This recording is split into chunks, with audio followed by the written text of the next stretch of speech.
Hey everybody, Scott Spreitzer here from DocSports.com. Our update for Wednesday, October 17th, 2018. We've got a free pick coming up in just a moment. If you've yet to become a member at DocSports.com, give it a try.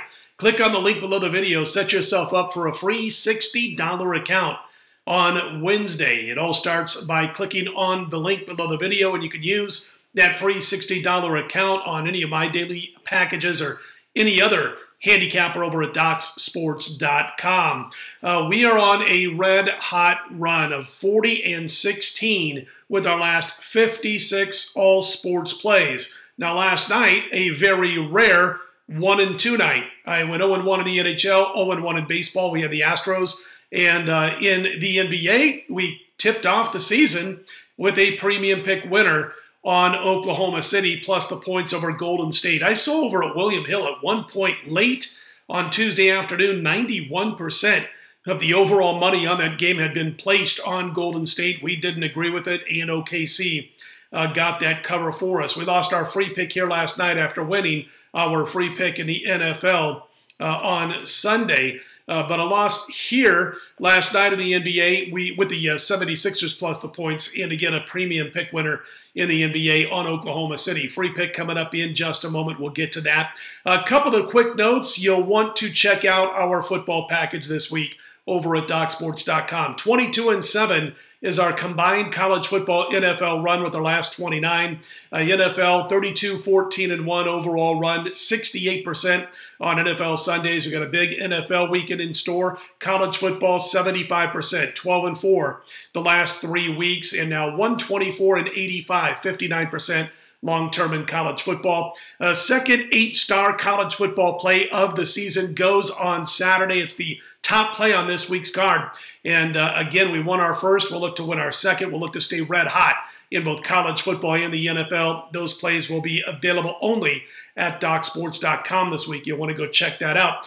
Baseball, I mentioned we lost with the Stros yesterday, but we've been on red hot runs now, 19-6 with our last 25 on the basis, 41-19 since August 1st, and up over $8,700 during that span. So we are in action in baseball on Wednesday, and our play will be available on Wednesday at 11:30 a.m. Eastern, 8:30 a.m. Pacific. Same time for our NHL, 11:30 a.m. Eastern, 8:30 a.m. Pacific time. Don't miss out. Red hot 40-16 is our overall sports run as we speak.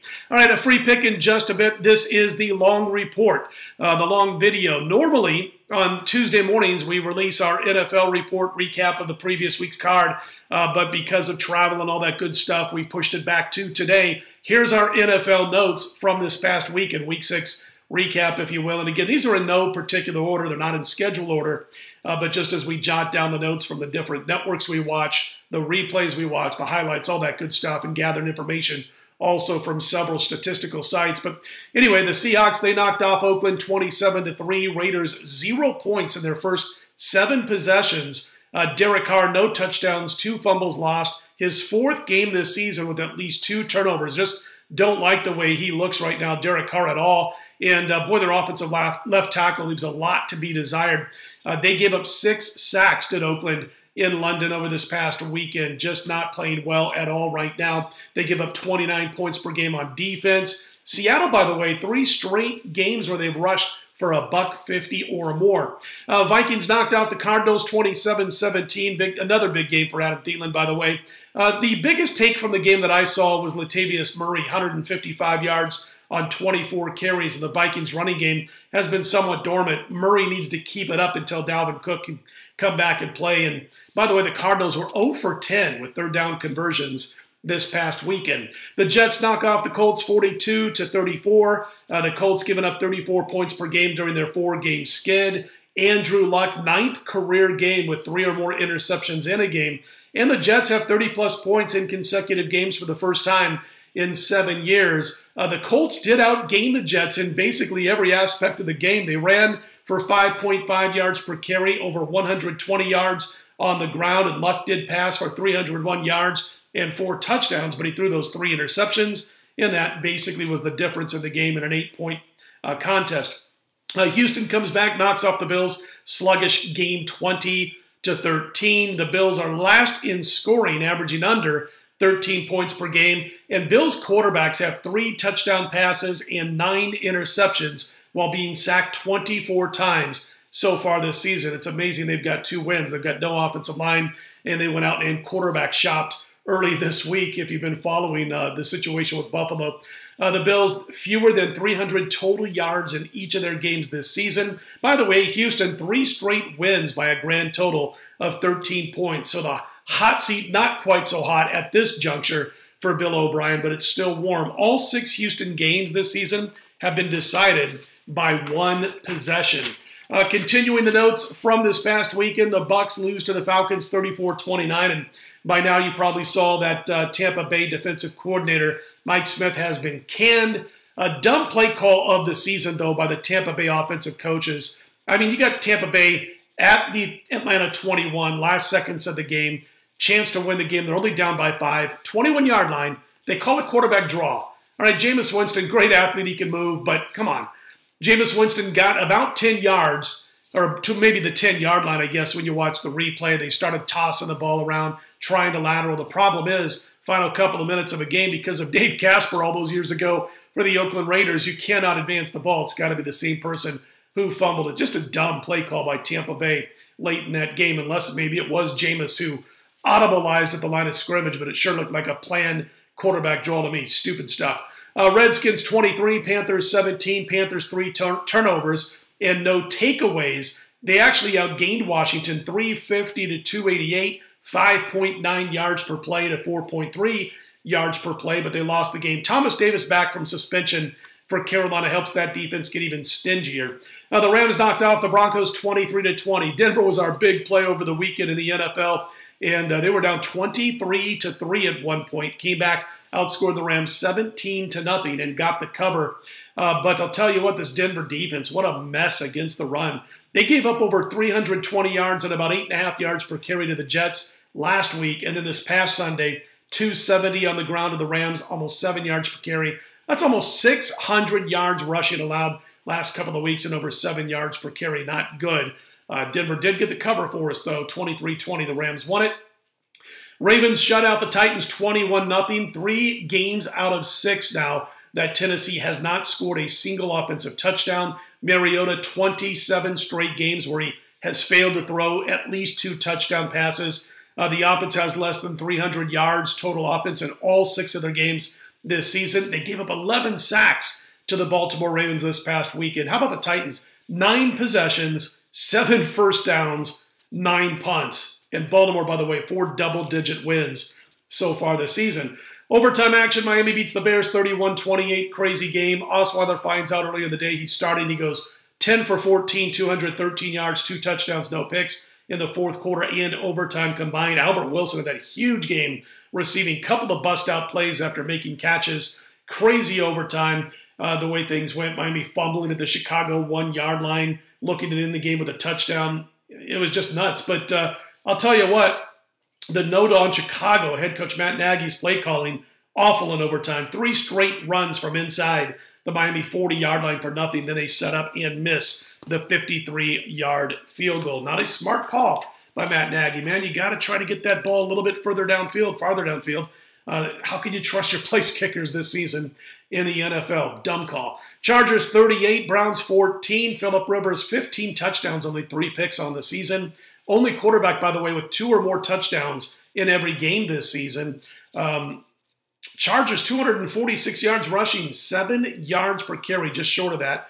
And by the way, Mayfield, who did not play well, he was injured early in the game. If you saw, he tripped over the first down markers and suffered a sore ankle, but he's now got 7 turnovers and only 4 touchdowns since taking over a quarterback for Cleveland. So there's been a lot of times where he's looked like a rookie at quarterback. Browns lose by 24. Steelers 28-21 over Cincy. We had Pittsburgh on Sunday, and they did what they do. When these two teams hook up, Pittsburgh wins, Cincy loses. Final 30 yards was a run after catch by Antonio Brown. Total miscommunication by the Cincy defense. No safety taking over the middle of the field. Antonio Brown burns them for the game-winning touchdown.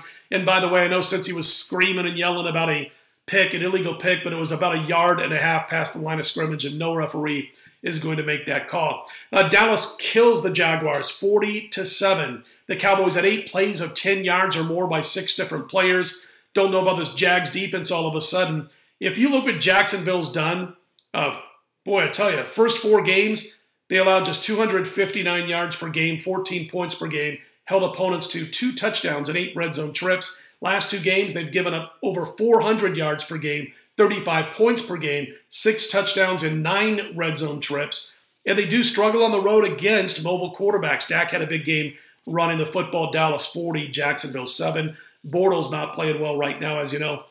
The big game on Sunday night, the Patriots knock off the Chiefs 43-40. We laid the 3.5. Unfortunately, that was the game that kept us from a perfect winning card in the NFL this past week. We went 3-1 Thursday through Sunday. The Pats outgained KC by about 54 yards, 500-446. But KC averaged over 8 yards per play. Patriots did have over 170 yards rushing. We know KC can't stop the run. Mahomes was good. Brady was a little better. And Mahomes, after the great start, how about 4 interceptions in his last 2 games after throwing 0 picks in his first 4 games? He's obviously still learning. We believe in Patrick Mahomes, but he's still learning. And he did fade under outside pressure. Instead of stepping up in the pocket, delivering the throw, he took steps backwards and threw the ball off his back foot when he felt outside pressure. And it did force to at least 1 interception in that game. He's got to get over that, man. He's got to step up in the pocket when that rush comes from the outside. And then, of course, you saw what happened on Monday night. We actually passed the Monday Night Football game. Just didn't like either side or total in that contest. And that is your recap for Week 6 in the NFL. We'll get back to our normal days with this next week. Next Tuesday morning, we'll have our NFL recap for Week 7. Again, don't forget, at free play in just a second, but don't forget that we have the Major League Baseball playoff game from Wednesday posted at DocSports.com, 11:30 a.m. Eastern, 8:30 a.m. Pacific on Wednesday. Same goes for the NHL, 11:30 a.m. Eastern, 8:30 a.m. Pacific. Same goes for the NBA. We're in NBA action on Wednesday. And again, the big college and pro football card, that'll be posted on Thursday. Big 8-star college football play, second of the season. Strike while the iron's hot. We won our first 22-7 college and NFL run combined over the last several weeks. Let's get to our free play for Wednesday in the NBA. Under 207 between the Grizzlies and the Pacers. We've got 2 teams who don't hoist a lot of trays last season. Miles Turner is supposed to be in terrific shape. They're talking about this guy worked himself into maybe his best shape ever. He can be obviously the human shot blocker this season for Indiana. Averaged almost 2 blocks per game last year. But the Pacers made some additions to try to improve on their long-distance shooting. They added Tyreek Evans. They added Doug McDermott. But I don't believe we're going to see a huge change or uptick, I guess I should say, right out of the blocks for the Pacers. I think it's going to take a couple of games. And by the way, they finished last season on a 34-16-1 under run in the last 51 games overall. Sharp action so far on the under, and I happen to agree with it. It opened offshore as high as 209. It's around 207. We think there's still room for this game to stay under that posted total. Memphis, Indiana, Wednesday night NBA, under 207. And again, don't forget about our premium NBA off to a 1-0 start with OKC. That'll be posted on Wednesday, 11:30 a.m. Eastern, along with baseball and the NHL. If you like what you see in here, click on that thumbs up button. Be sure to subscribe. We appreciate those who have done so thus far. And we'll be right back here Thursday morning, 4 a.m. Eastern, 1 a.m. Pacific with our next update. Let's put Wednesday in the win column. I'm Scott Spreitzer, DocSports.com.